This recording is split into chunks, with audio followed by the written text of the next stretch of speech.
Hello everyone, welcome back to our thermodynamics lecture series. Today our topic of discussion will be Carnot engine, Carnot theorem and heat engine and its efficiency. Okay, let us start our discussion. So, heat engine is basically a device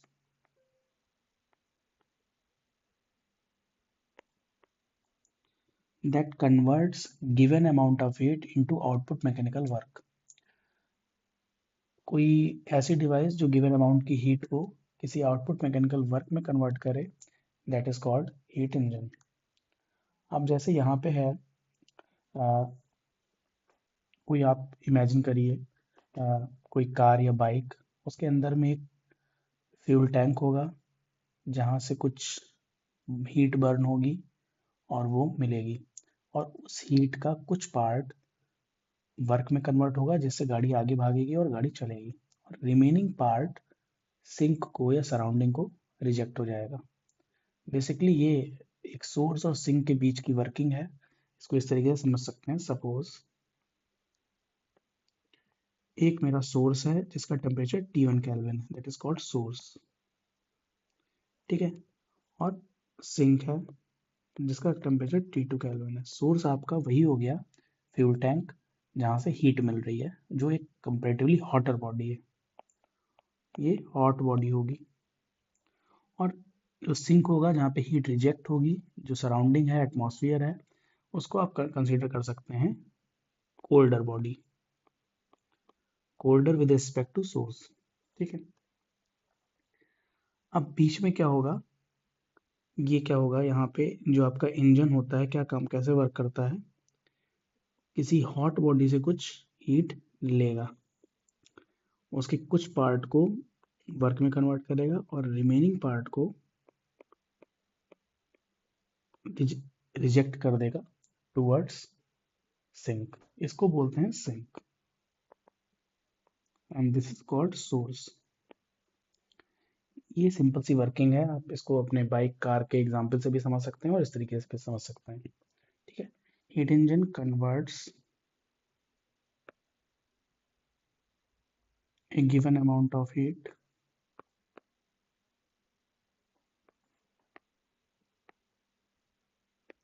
into output mechanical work।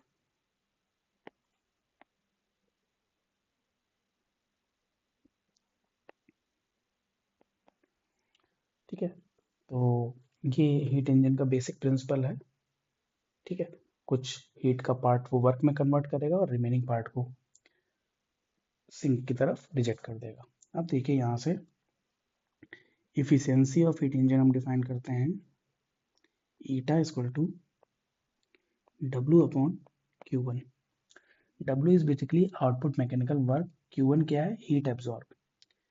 तो अगर Q1 को मैं बहुत small मान लूँ suppose करिए, तो ईटा basically ये बता रहा है कि जो हीट इंजन है मेरा वो कितना एफिशिएंट है, मींस यूनिट हीट एब्जॉर्ब करने में करके वो कितना वर्क कर रहा है। सपोज करिए दो इंजन है, एक ने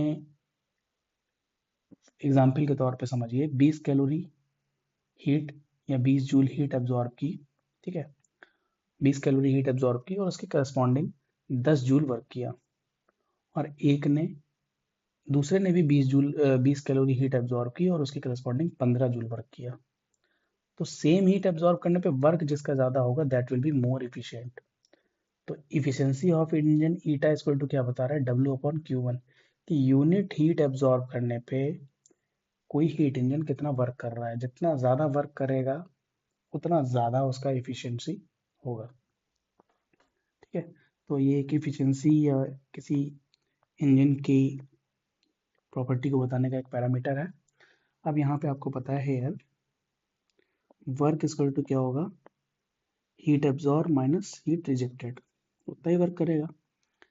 तो यहाँ पे आप लिख सकते हैं eta equal to Q1 minus Q2 upon Q1। So from here eta is equal to 1 minus Q2 upon Q1। ये Q2 क्या है, heat rejected to the sink और Q1 क्या है, हीट एब्जॉर्ब्ड।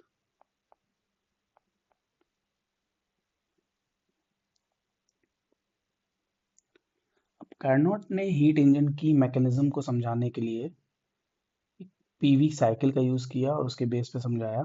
ठीक है, तो हम वो डिस्कस करते हैं अभी कि किस तरीके से कार्नोट ने इसको समझाया था। ठीक है, सबसे पहले उन्होंने कंसीडर किया स्टेप वन, यहाँ पे कार्नोट हीट इंजन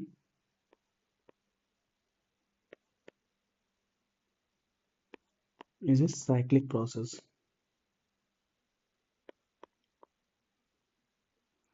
पहली बात तो जो कार्नोट ने कॉन्सेप्ट दिया था वो एकदम आइडियल कॉन्सेप्ट है।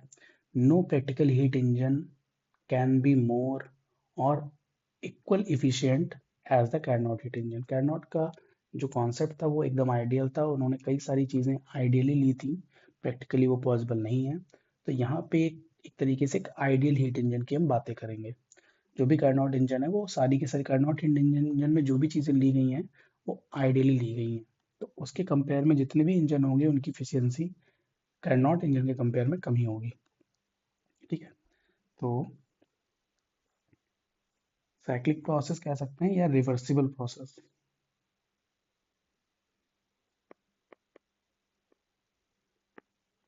इन्होंने इस पूरे प्रोसेस को, ये जो यहाँ हमने छोटे से डायग्राम में बताया है कि हीट एब्जॉर्ब किया गैस ने और उस पर वर्क हुआ, उसका पार्ट कुछ कन्वर्ट हो गया वर्क में और कुछ पार्ट रिजेक्ट हो गया, उसको एक इन्होंने साइकिल के फॉर्म में समझाया। सबसे पहले स्टेप में इन्होंने बोला, step one,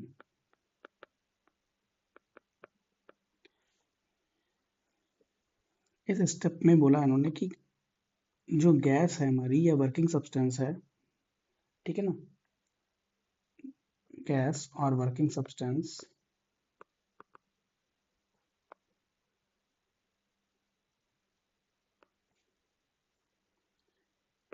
is kept on source, उसको सोर्स पे रखा।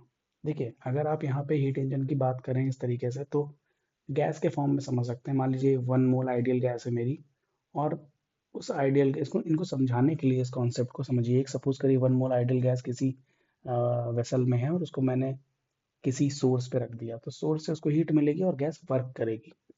और यहाँ पे हमें वर्क से ही मतलब है बेसिकली कि हीट का कितना पार्ट वर्क में कन्वर्ट हो रहा है, that is basically the mechanism of heat engine.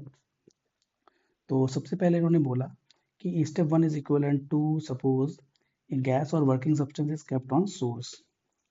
तो सपोज करिए ये एक आपका वर्किंग सब्सटेंस रखा हुआ है किसी सिलेंडर में और सोर्स के ऊपर रख दिया मैंने, नीचे से इसको हीट मिल रही है। सोर्स जो है means T1 kelvin, hot body. ठीक है, और आइडियल गैस है इसके अंदर में मान लीजिए।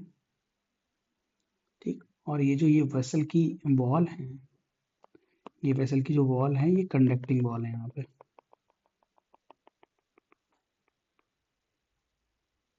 ठीक है, तो अब क्या होगा, जब जैसे ही गैस को हीट मिलेगी, अब आप ऊपर क्या कर रहे हैं, प्रेशर स्मॉल स्टेप्स में डिक्रीज कर रहे हैं। जो भी पिस्टन के ऊपर वेट रखे हुए हैं उनको स्मॉल स्टेप में हटाते जा रहे हैं। तो अब क्या होगा कि गैस को हीट मिलेगी। ठीक है, और हीट की वजह से चूंकि इसमें आपका आइडियल गैस भरा हुआ है और जब नीचे से उसको हीट मिलेगा, तो चूंकि वॉल्स कंडक्टिंग है तो जो भी हीट आपका एक्स्ट्रा मिलेगा जिसकी वजह से टेम्परेचर राइज होगा, वो हीट सराउंडिंग कंडक्टिंग बॉल से पास आउट आउट हो जाएगी। सारी की सारा जो भी हीट होगा वो वर्क टन में कन्वर्ट हो जाएगा। ठीक है, तो ये एक आइसोथर्मल प्रोसेस की तरह काम करेगा। मैंने बोला था अगर कंडक्टिंग वेसल है, परफेक्टली कंडक्टर है, तो प्रोसेस ऑलमोस्ट और आइसोथर्मल होगा। तो step one is isothermal expansion. तो यहाँ पे क्या होगा, जो गैस है सिलेंडर के अंदर में वो एक्सपेंड करेगी, आइसोथर्मली एक्सपेंड करेगी। क्यों? क्योंकि कंडक्टिंग वॉल्स हैं, जो भी हीट मिलेगी वो सारी की सारी वर्क में कन्वर्ट होगी। ठीक है, कुछ भी उसका टेम्परेचर राइज नहीं करेगी, जो भी थोड़ा बहुत अगर राइज होता है तो वॉल, इसके क्या नाम, आपके जो कंडक्टिंग वॉल है उससे निकलेगा, बट यहाँ पे परफेक्टली रिवर्सिबल प्रोसेस है, तो इन्होंने आइडियली लिया था कि कोई भी हीट का लॉस ना हो, कुछ भी यहाँ पे सब कुछ जितना हीट आप दे रहे हो सबका सब वर्क में कन्वर्ट हो, तो सारी चीजें इन्होंने आइडियली लेके चली थी। तो फर्स्ट प्रोसेस आपका आइसोथर्मल एक्सपेंशन हो गया। सेकंड, स्टेप टू, अब इन्होंने बोला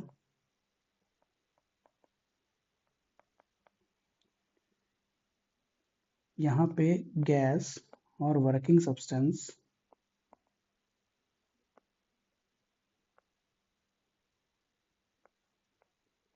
is kept on sink, sorry, on insulating stand. Insulating stand आप समझ सकते हैं, अगर इंसुलेटिंग स्टैंड पे रखा है मीन्स एडियाबैटिक प्रोसेस होगा अभी। तो अभी क्या किया इन्होंने, इसको इंसुलेटिंग स्टैंड पर रख दिया, दैट मीन्स ये सिस्टम ऐसा समझ लीजिए ये आइसोलेटेड हो गया या इंसुलेटेड हो गया विद रिस्पेक्ट टू सराउंडिंग। और क्या किया, स्मॉल स्टेप्स में वेट हटाना स्टार्ट किया ऊपर। वेट जैसे जैसे कम किया वैसे वैसे गैस क्या होगी, एक्सपेंड करेगी ड्यू टू इट्स आउन इंटरनल एनर्जी। अब अलग से हीट नहीं मिल रही, उसके पास जो पहले से इंटरनल एनर्जी है उसकी वजह से गैस एक्सपेंड करेगी। अब जब मैंने आपको पढ़ा रखा है एडियाबैटिक एक्सपेंशन जब होगा, यहाँ पे आप हीट नहीं दे रहे हैं, यहाँ पे डेल्टा क्यू जीरो है, तो अभी और स्मॉल स्टेप्स में आप वेट हटा रहे हैं तो गैस एक्सपेंड करेगी, और एक्सपेंड करेगी तो किससे एक्सपेंड करेगी, अपनी इंटरनल एनर्जी का यूज करके एक्सपेंड करेगी, जिससे गैस का, अब चूंकि आइडियल गैस है उसकी इंटरनल एनर्जी टेम्परेचर पर डिपेंड करती है केवल, जिससे गैस का टेम्परेचर फॉल कर जाएगा। ठीक है, here temperature of gas falls from, पहले मान लीजिए T1 था, T1 to T2। Step two कैसा प्रोसेस है हमारा, this is adiabatic expansion. Step one क्या था, आइसोथर्मल एक्सपेंशन, कि एक तरीके से कार्नोट हीट इंजन के अंदर में गैस किन प्रोसेस से होके गुजर रही है वो समझाने का तरीका है। जब इंजन वर्क कर रहा है तो जो भी वर्किंग सब्सटेंस या गैस भरी हुई है, जो कि वर्क कर रही है, जिसको हीट मिल रही है और वर्क कर रही है, वो किस प्रोसेस से साइक्लिकली गुजर रही है, वो कार्नोट ने समझने की कोशिश करी है। अब थर्ड स्टेप क्या होगा इसका, अब यहाँ पे इस स्टेप में इन्होंने बोला नाउ गैस और working substance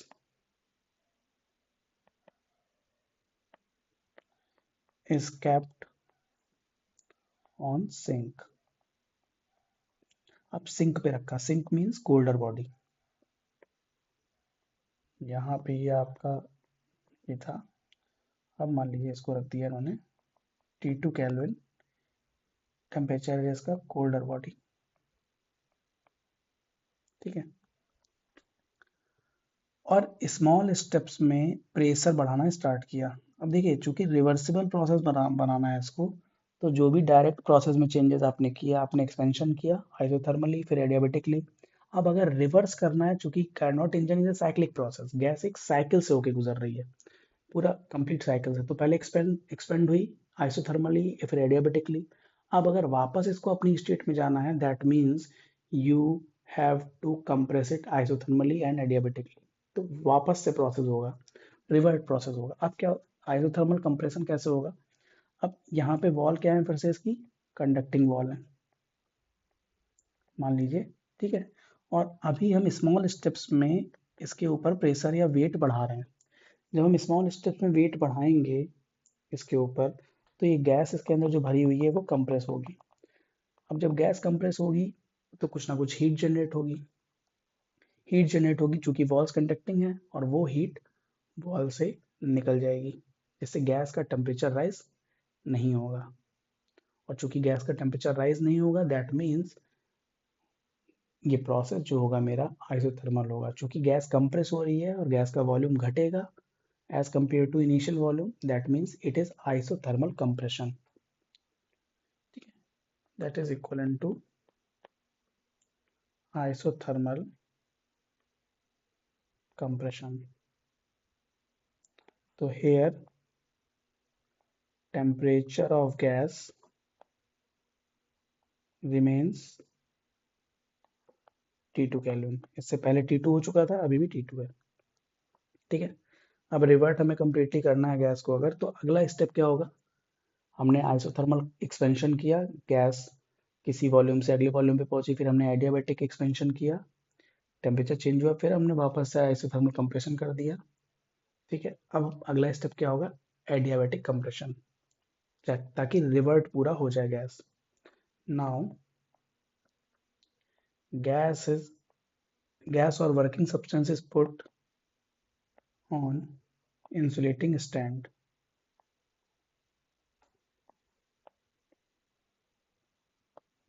and weight is increased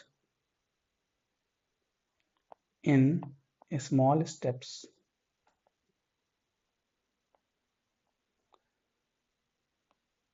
या फिर वेट इज इंक्रीज। ठीक है,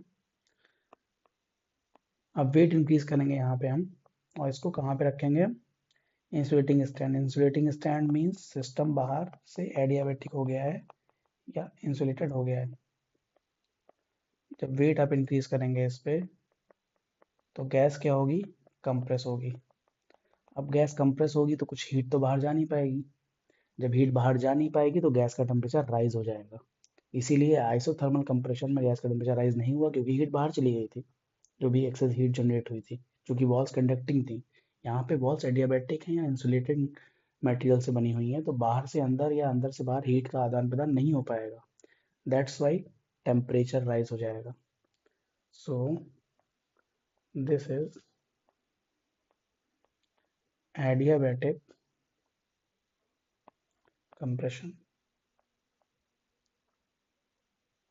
Here temperature of gas rises। तो अब इस पूरे के पूरे प्रोसेस को अगर हम पीवी कर्व में समझाना चाहें, पीवी साइकिल में समझना चाहें, जो कि एक कार्नोट साइकिल भी हम बोलते हैं इसको, पीवी साइकिल में बताना चाहें तो हम वैसे भी बता सकते हैं।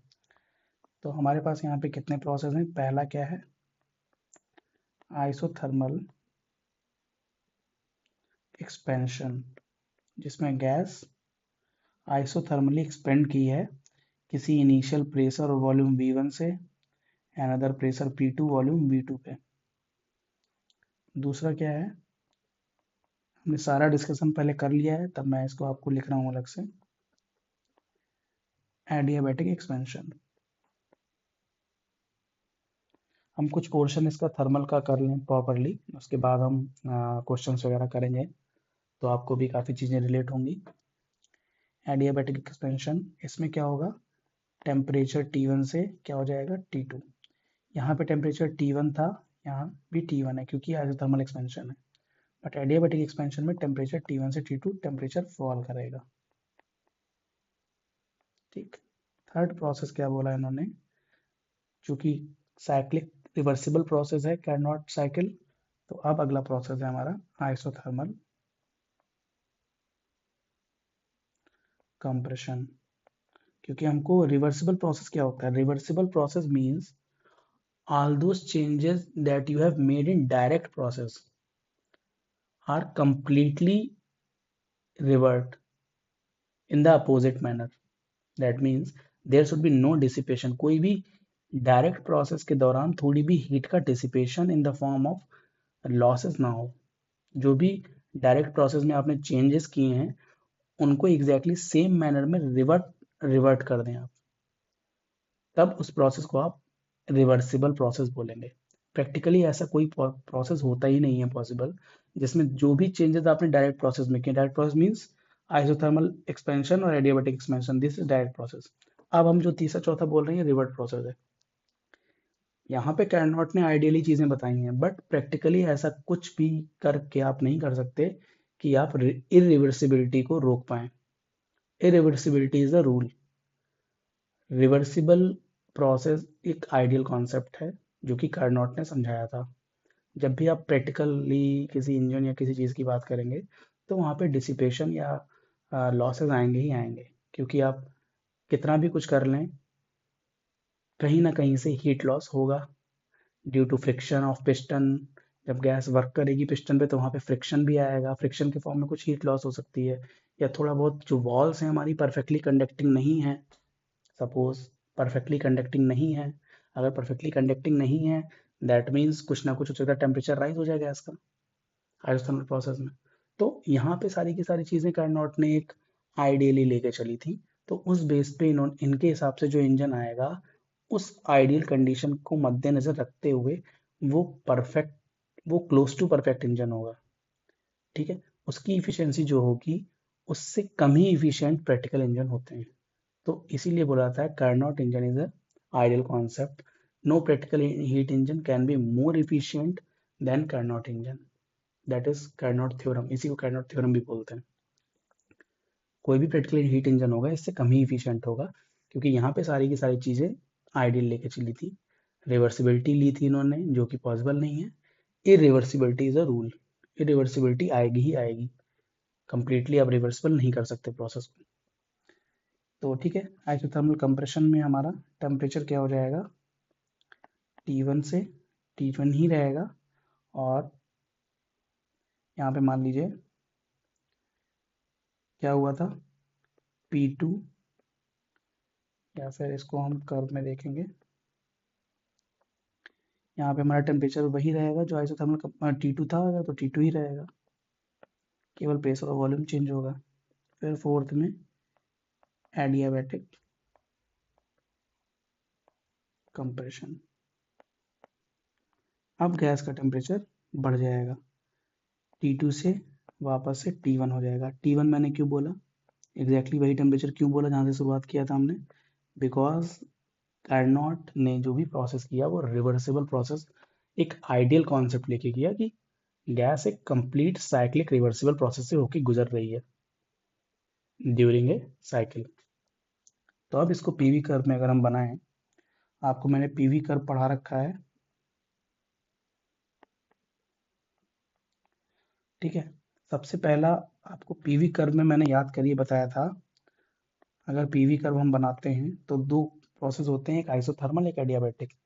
आइसोथर्मल के लिए कर्व अगर स्लोप ऐसे है तो एडियाबैटिक के लिए स्लोप उससे कुछ ज़्यादा ही स्लोप लेके जाएगा, कर्व जो होगा ज़्यादा स्लोप लेके जाएगा, क्योंकि एडियाबैटिक के लिए जो स्लोप होता है dp/dv वो minus gamma P upon V होता है, ये मैं पढ़ा रखा हूँ आपको। और जो आइसोथर्मल के लिए होता है dp/dv वो होता है माइनस का पी अपॉन वी। तो आइसोथर्मल का स्लोप देखिए कम है और एडियाबैटिक का स्लोप ज़्यादा है, ठीक है। तो ये बात आपको वहाँ से रिकॉल होनी चाहिए, मैंने दोबारा बता दी।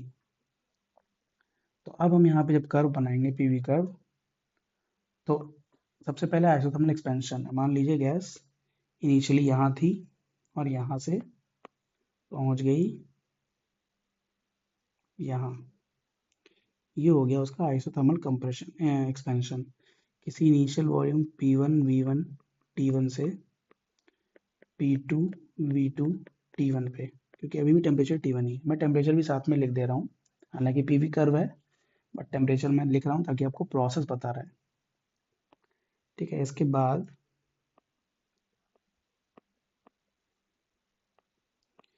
बाद अगले स्टेप में क्या हुआ, आइसो एडियाबैटिक एक्सपेंशन।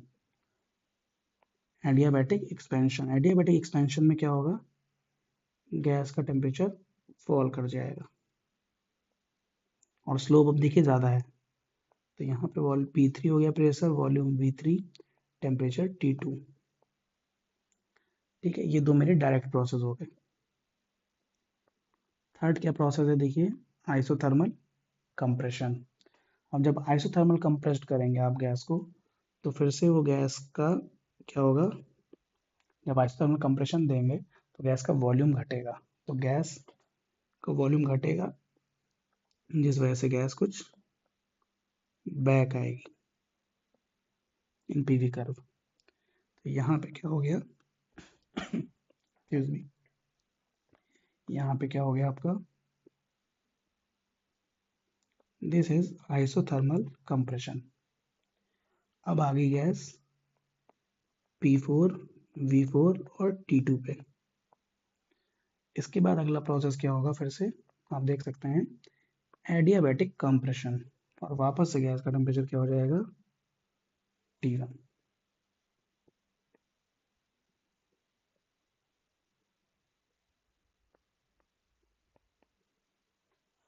ठीक है, तो ये देखिए आप, इनिशियली गैस ने स्टार्ट किया था आपका इस पॉइंट से, और गैस एक पूरी साइकिल के दौरान, इस पूरी साइकिल में जितना भी होना है, गैस गैस तो एक साइक्लिक प्रोसेस से होकर गुजर गई, और कर क्या गई, एक वर्क दे गई, कुछ हीट एब्जॉर्ब की उसने, Q1 अमाउंट की हीट। देखिए उसने डायरेक्ट प्रोसेस में, ये आपका कौन सा प्रोसेस है, पहला वाला प्रोसेस है आपका आइसोथर्मल एक्सपेंशन।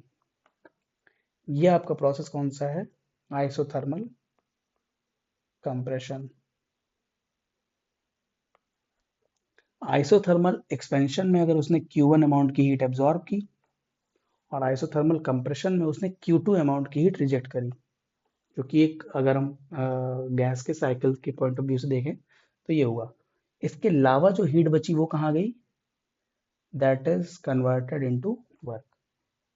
ठीक है, आइसोथर्मल एक्सपेंशन में उसने Q1 अमाउंट की हीट एब्जॉर्ब की सोर्स से, हॉट बॉडी से। ठीक है, और उस पर कुछ अब देखिए बीच के प्रोसेस जो डायरेक्ट आप इसमें देख रहे हैं, वो एग्जैक्टली exactly आपको कहाँ गया ये, इसमें आपको डायरेक्ट दिख रहा है कि सोर्स से Q1 अमाउंट की हीट एब्जॉर्ब की, उस पर कुछ वर्क किया, कुछ पार्ट उसका वर्क में कन्वर्ट किया, और रिमेनिंग पार्ट रिजेक्ट कर दिया। तो ये तो एक नॉर्मल वर्किंग प्रोसेस हो गया हीट इंजन का। बट इस दौरान जो भी वहां पे वर्किंग सब्सटेंस था या गैस थी जिसने वर्क किया, ठीक है, जिसने हीट एब्जॉर्ब की, वहां पे कुछ तो मॉलिक्यूल गैस के होंगे ना, तो वो किस प्रोसेस से गुजर रहे हैं, that is in this PV curve. उस गैस ने पहले हीट एब्जॉर्ब की आइसोथर्मली, फिर उस पे वर्क, उसका कुछ पार्ट वर्क में कन्वर्ट किया, रिमेनिंग हीट को रिजेक्ट कर दिया सिंक में। और इस प्रोसेस के दौरान हीट एब्जॉर्ब और रिजेक्ट करने के बीच में गैस एक साइकिल से गुजरी, जो कि 4 स्टेप थे, isothermal expansion, adiabatic expansion, isothermal compression, adiabatic compression. ठीक है, तो ये आपका पीवी कर्व हो गया इसका। ठीक है, यहां से हम गैस के लिए कुछ निकाल सकते हैं। देखिए आपको पता है, for isothermal process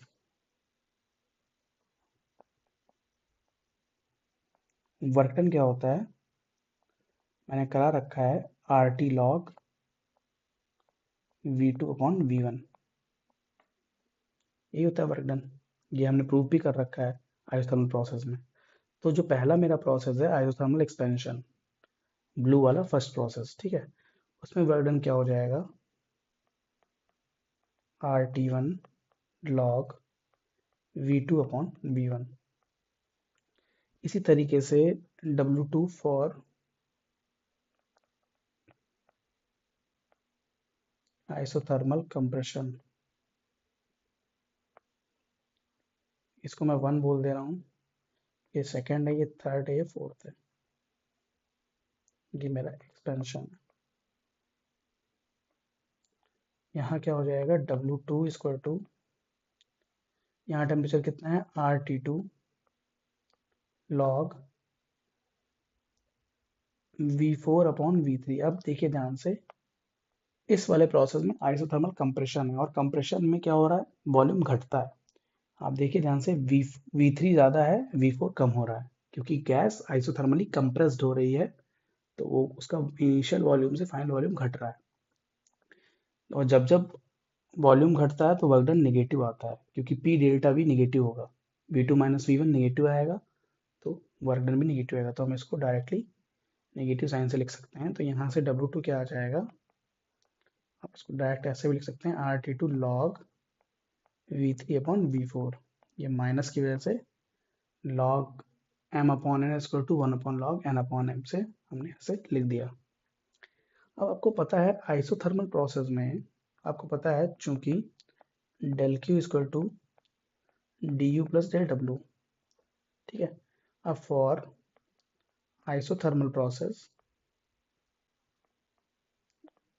isothermal process du equal to 0, अगर आइडियल गैस है क्योंकि आइडियल कॉन्सेप्ट है कैनॉट इंजन, तो वहाँ पे अगर आइडियल गैस है वर्किंग सब्सटेंस, और आइडियल गैस की इंटरनल एनर्जी केवल टेम्परेचर पर डिपेंड करती है।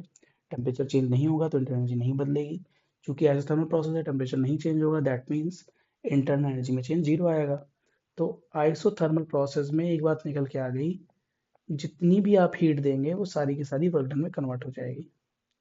तो आइसोथर्मल प्रोसेस में चाहे आप वर्क डन बोलिए, चाहे आप हीट बोलिए, हीट गिवन बोलिए, दोनों एक ही चीज़ है। तो आप फर्स्ट प्रोसेस में ध्यान से देखिए, जो आपने W1 लिखा है, so here we can say,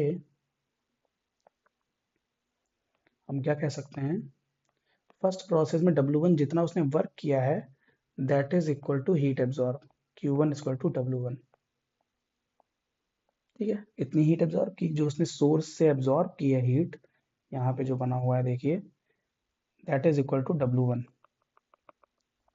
ठीक है, इसी तरीके से थर्ड प्रोसेस देखिए, थर्ड प्रोसेस है आपका isothermal compression. Q2 equal to क्या हो जाएगा, वो भी आइसोथर्मल प्रोसेस है, that is equal to W2।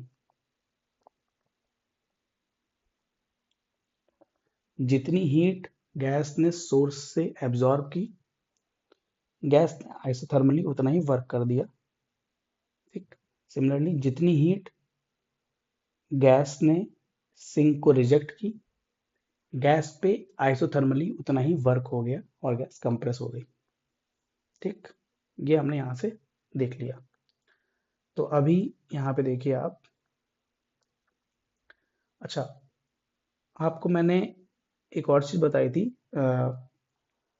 Adiabatic process की इक्वेशन ऑफ स्टेट आपको बताई थी मैंने, वो भी यहाँ पे हमें यूज करनी होंगी। तो अभी देखिए पहले, जो जो ये वाले पॉइंट हैं, एडियाबैटिक कर्व जो सेकंड वाला है उसके ये दो पॉइंट्स देखिए, ये दो पॉइंट्स, ठीक है, ब्लैक से जिसको मैं मार्क कर रहा हूँ, ये दोनों सेम एडियाबैटिक पे हैं। तो इनके लिए हम एडियाबैटिक इक्वेशन ऑफ स्टेट लिख सकते हैं। क्या होगी इक्वेशन ऑफ स्टेट, यहीं पे लिख सकता हूँ या नीचे लिख दे रहा हूँ, ठीक है। पॉइंट नंबर, ये फर्स्ट वाला ब्लैक वाला पॉइंट और सेकंड वाला ब्लैक वाला पॉइंट, इनके लिए हम एडियाबैटिक इक्वेशन ऑफ स्टेट लिख सकते हैं। आपको पता है एडियाबैटिक इक्वेशन ऑफ स्टेट होती है टी वी की power gamma is equal to constant, ये हमने पढ़ा रखा है आपको, ठीक है। तो इन दोनों के लिए अगर हम लिखेंगे तो हम लिख सकते हैं, पहले टेम्परेचर T1 है, वॉल्यूम V2 है, T1 V2 की power gamma is equal to T2 V3 की पावर गामा, लिख सकते हैं। यहाँ पे T1 है, V2 है, यहाँ T2 है, V3 है। चूंकि ये सेम एडियाबैटिक में है तो एडियाबैटिक इक्वेशन ऑफ स्टेट के लिए हम लिख सकते हैं, ठीक है। ये हमने लिख दिया, इसको बोल दिया हमने इक्वेशन नंबर 1। इसी तरीके से आप देखिए, पॉइंट, ये वाला पॉइंट और ये वाला पॉइंट, ये दोनों भी सेम एडियाबैटिक में है, कर्व नंबर 4 में। तो इनके लिए भी हम एडियाबैटिक इक्वेशन ऑफ स्टेट लिख सकते हैं। पहले T2 है, V4 है की पावर गामा इक्वल टू, फिर T1 है, V1 की पावर गामा, ठीक है। यहाँ से अगर हम रेशियो ले लें, इक्वेशन इसको ऐसे लिखना है, सेकंड इक्वेशन को T1 V1 की power gamma equal to T2 V4 की पावर गामा। अब अगर इक्वेशन 1 और 2 का रेशियो ले लें हम, तो V2 अपॉन V1 की power gamma equal to V3 upon V4 की पावर गामा। तो V2 upon V1 should be equal to V3 upon V4।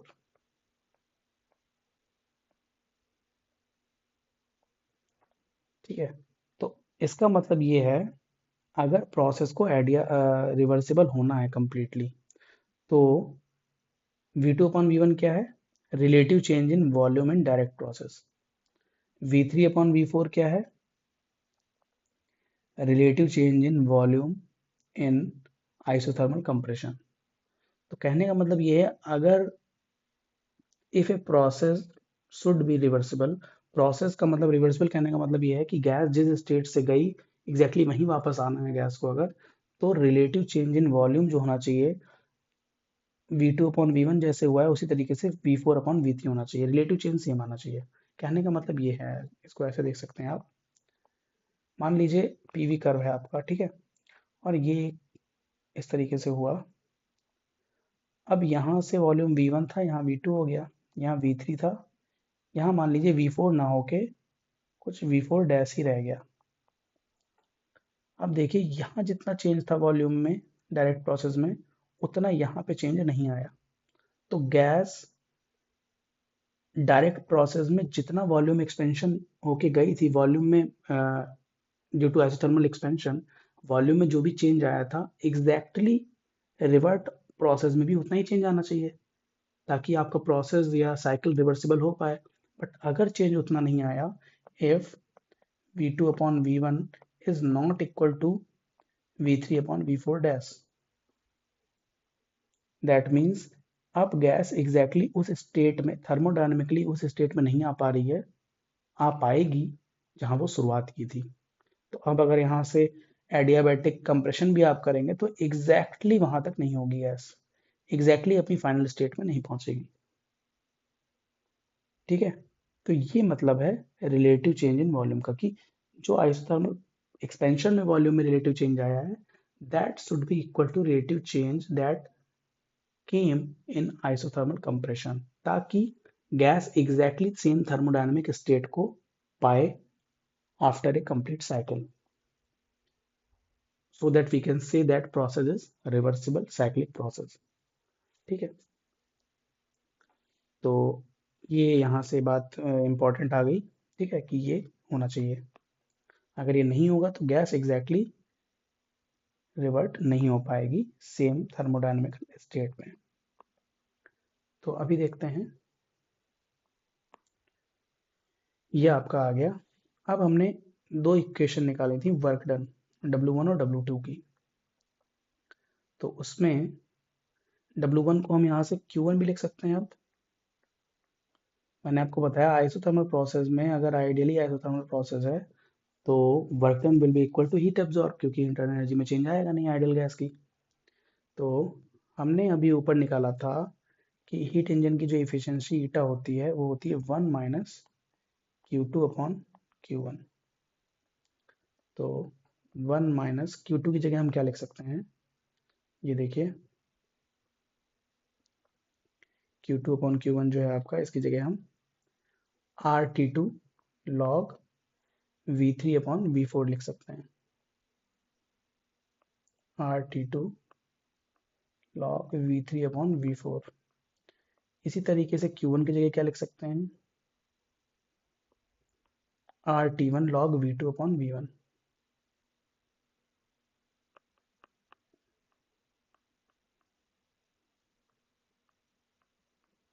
RT1 log V2 upon V1, ये आपका आ गया। अब देखिए यहाँ से, अब आप यहाँ पे ये जो क्वेश्चन नंबर 3 लिखी हुई है, यहाँ से मैच करिए V3 upon V4 equal to V2 upon V1। जैसे ही मैं इस इक्वेशन में ये चीज़ पुट करूंगा तो ये दोनों टर्म कैंसिल आउट हो जाएंगे। ध्यान देखिए दीजिएगा, ये मैं कब कर पा रहा हूँ, इस इक्वेशन 3 को पुट मैं कब कर पा रहा हूँ, जब मैं ये कंडीशन को लेके चल रहा हूँ कि अवर प्रोसेस है रिवर्सिबल साइक्लिक प्रोसेस। ये बहुत ही इंपॉर्टेंट कंडीशन है for a process to be reversible. अगर प्रोसेस रिवर्सिबल नहीं होगा तो आप कभी भी ये जो लॉग में V3 अपॉन V4 है और लॉग V2 अपॉन V1 को काट नहीं पाएंगे। क्यों? क्योंकि डायरेक्ट प्रोसेस में वॉल्यूम में जितना रिलेटिव चेंज आएगा उतना एग्जैक्ट चेंज नहीं आएगा इनडायरेक्ट प्रोसेस में या रिवर्ट प्रोसेस में। तो गैस एग्जैक्टली रिवर्ट या या रिवर्स ऑर्डर में थर्मोडायनेमिकली एग्जैक्ट उसी स्टेट में इनिशियल वाली नहीं पहुंच पाएगी और प्रोसेस रिवर्सिबल नहीं रह जाएगा, then process will be irreversible. और अगर प्रोसेस इरिवर्सिबल है तो आप कभी भी जो इक्वेशन 3 लिखा हुआ है उसको यहाँ पे, मतलब ये लॉग वाले टर्म को आपस में काट नहीं सकते, तब चेंजेस अलग तरीके से होंगे, मैंने आपको बताया भी है। तो इसलिए यहाँ से ईटा क्या हो जाएगा, 1 minus Q2 upon Q1 equal to 1 minus T2 upon T1। This is what your efficiency of heat engine is। Eta क्या होता है, output mechanical work to the heat absorb. मैंने बोला दो हीट इंजन है, सेम हीट दे रहे हैं, एक वर्क कर रहा है 20 जूल, दूसरा वर्क कर रहा है 40 जूल सपोज। ठीक, तो जो 40 कर रहा है वो ज़्यादा इफिशियंट है, गिवन अमाउंट ऑफ हीट देने पे जो ज़्यादा वर्क करेगा उसकी इफिशियंसी ज़्यादा होगी, वो ज़्यादा क्वालिटी वाला इंजन होगा। तो यहाँ से हो गया 1 minus Q two by Q one. यहाँ तक की तो बात ठीक थी, लेकिन अब जो मैं लिखूंगा 1 minus T two by T one, ये मैं तभी लिख रहा हूँ जब मैं रिवर्सिबिलिटी की कंडीशन को इंक्लूड कर रहा हूँ। दैट मीन्स हेंस, यहाँ से मैं एक और कंक्लूजन निकाल सकता हूँ, hence for a reversible cyclic process, क्या बात आई, Q2 upon Q1 equal to T2 upon T1, या फिर Q1 upon T1 equal to Q2 upon T2। ये बहुत ही इंपॉर्टेंट स्टेटमेंट हैं, ठीक है। For reversible process applicable for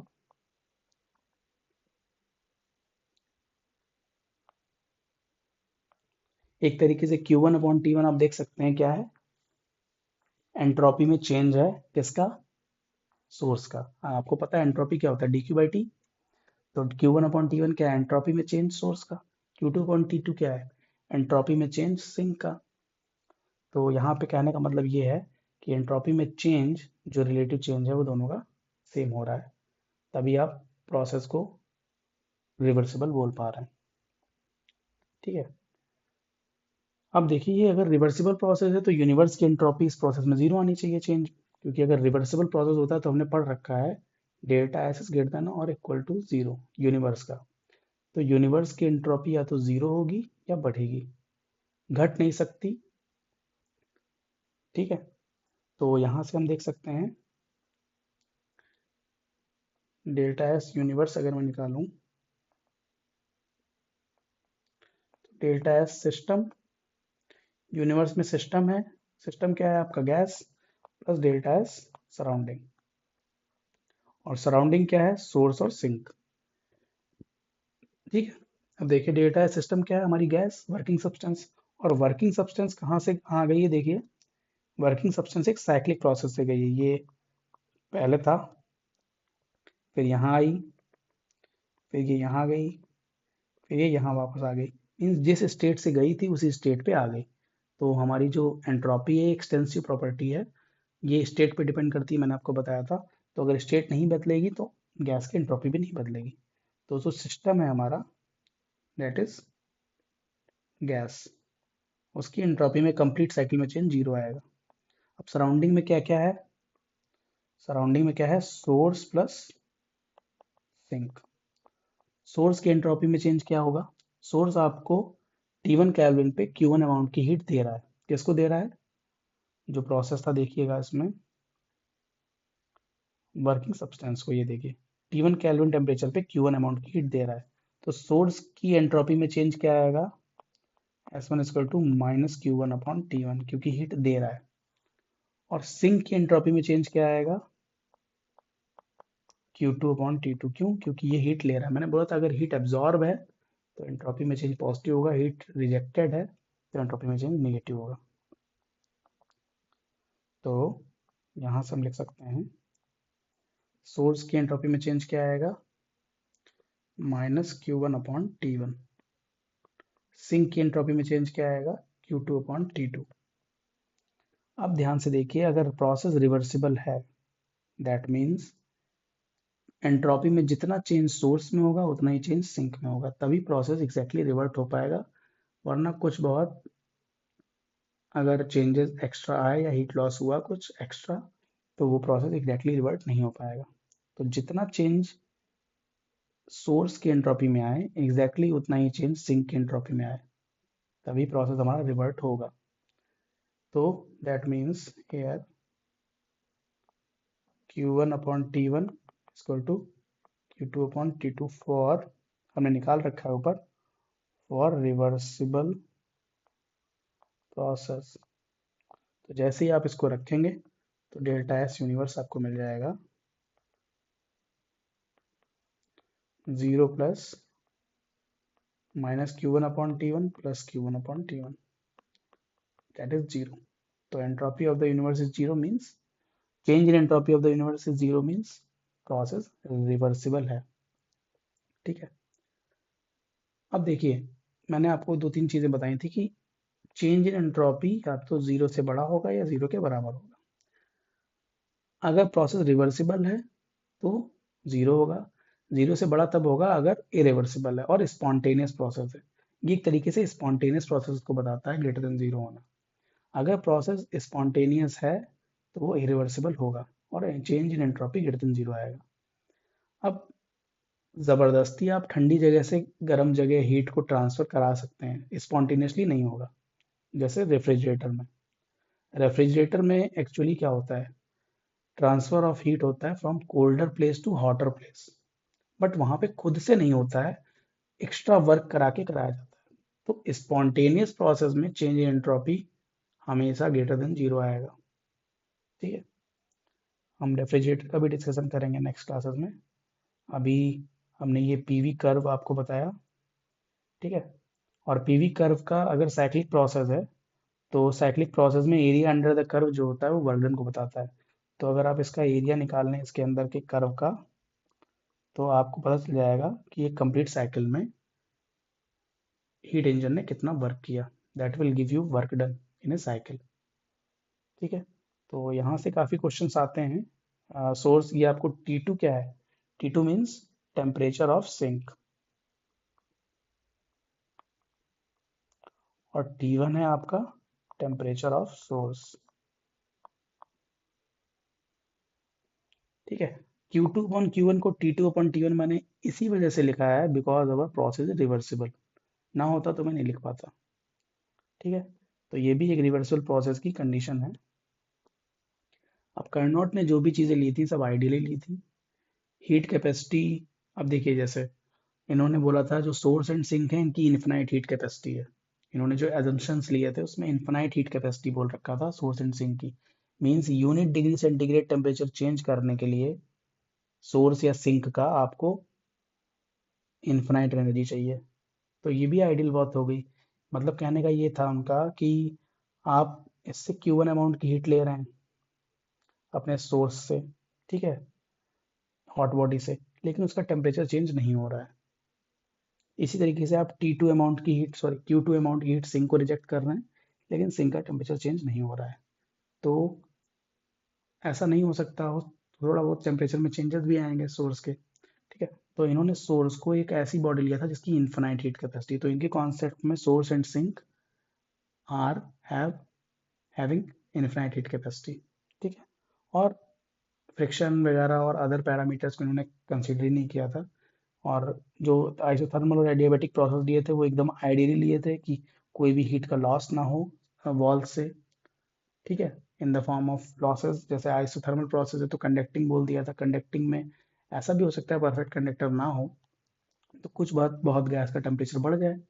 अगर गैस का टेम्परेचर बढ़ गया दैट मीन्स अब जो एंट्रोपी में चेंज आना है Q1 upon T1 is equal to Q2 upon T2 वाली जो बात है सोर्स और सिंक के लिए, वो हो सकता है सेम ना रहे। तो अगर सेम नहीं रहेगी तो एंट्रोपी बढ़ेगी, तो वो रिवर्सिबल प्रोसेस नहीं रह जाएगा, ये रिवर्सिबल हो जाएगा। तो इसलिए ये सब चीज़ें जो उन्होंने लेके रखी थी ये एकदम आइडियल है। एग्जैक्टली अगर रिवर्सिबल प्रोसेस कोई इस प्रोसेस या हीट इंजन होगा तो प्रैक्टिकल हीट इंजन जो होगा वो रिवर्सिबल नहीं होगा, वो इरिवर्सिबल होगा। ठीक है, तो that is all about Carnot heat engine, और इसकी कुछ बातें हम नेक्स्ट क्लासेस में भी करेंगे। ठीक है, okay, we will meet in our next class.